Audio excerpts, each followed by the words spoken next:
Hi, it's Sandy Wyllie. I'm going to read to you off of my LinkedIn newsletter about the time I was seeing 3 psychologists at once and how it impacted my life, ruined my life, and how I went down a rabbit hole of therapy where I turned into an alcoholic from all their abuse. I've written several books, and my newest one is available on Amazon, Love Bombed by a Harvard Psychologist. This is my personal story, my personal tragedy and nightmare, and I want to just educate people about therapists out there, patients who are vulnerable and want to feel special because they never did, because they were severely beaten by their mothers and had schizophrenic fathers who were in and out of mental hospitals all their life. So when one makes them feel special, they just eat that up. And it's just a horrible, horrible experience to go through what I went through. And I just want to educate people about that. This is the most bizarre story you're ever going to read about psychology and psychotherapists. But it is what I went through personally. I was seeing Dick, the Harvard psychologist, for 2 years for 5 hours a week for free because of the security job I got and the obligations he told me he had. The time dwindled down to just 1 hour a week. I was so addicted to therapy at that point that I used my health insurance to obtain the help of other therapists so I would get more therapy.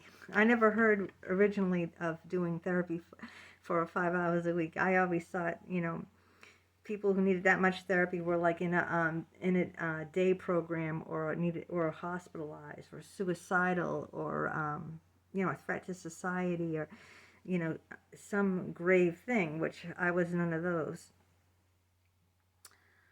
During this time, I started seeing Jim, a psychologist who only lived a mere minutes from me. Jim and I became romantically involved. I would use my whole sessions with Dick, talking just about Jim, and Dick would encourage me to explore this relationship with him, which was unethical, and he should have never encouraged it. He should have discouraged it, and he should have reported him to the licensing board.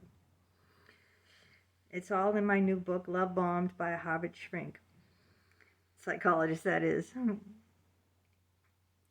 Let's see. Dick would encourage me. He told me to ask Jim if Jim was in love with me. Imagine that. And a lot of other things that I don't say here because it's LinkedIn. I thought Jim had his own problems and he needed psychological help.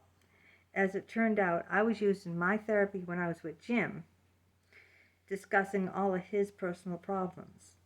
So because of this, I asked Dick if he would see Jim professionally, if he would take him on as a patient.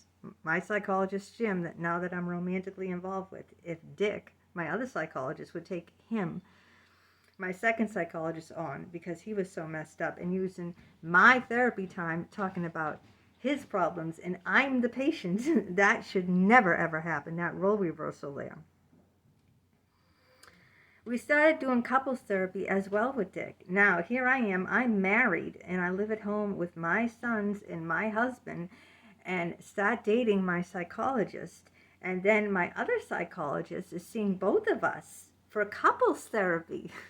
And that, it doesn't get more bizarre than that. But it does, because there's a third psychologist involved in the mix.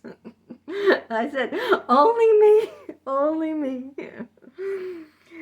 Okay, so enter Jeffrey Fortgang, a psychologist from Yale. And don't think these people that just get their degrees out of Cracker Box Jacks.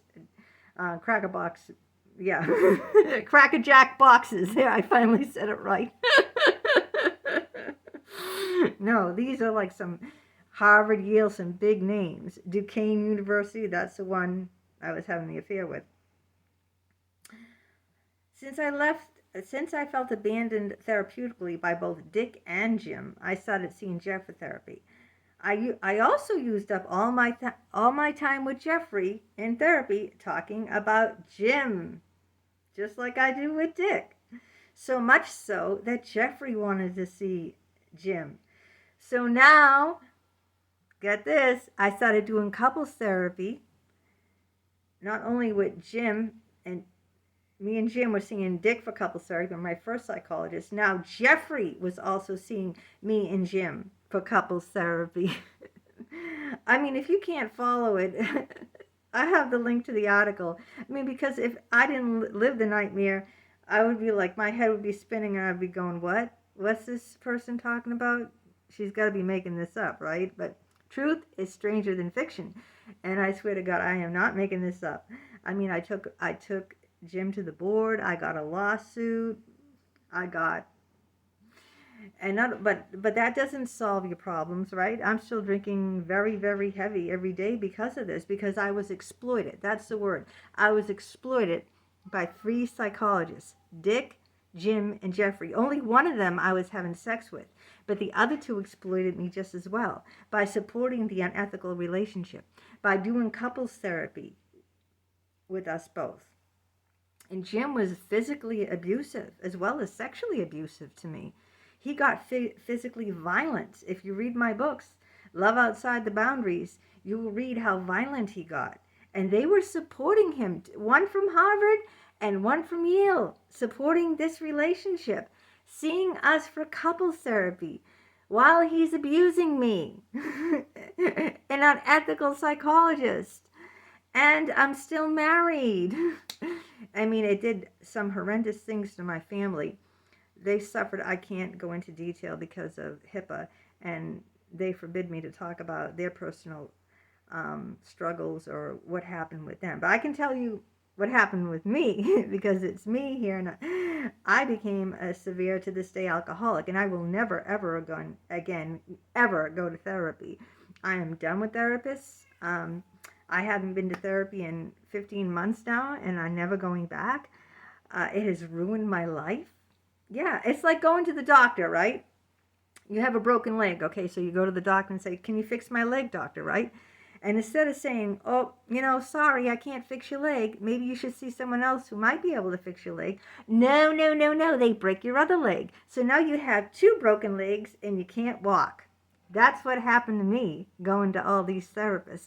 Instead of not helping me, no, they made me more sick. See? So be warned. This is what I want to tell you. Be warned. Be careful if they make you feel special. That's the big thing. Yeah, they want you to feel special. So to stroke their egos and pad their wallets. That's the thing. You have to be very, very careful. They pretend that they care about you, but they don't care about you at all. No.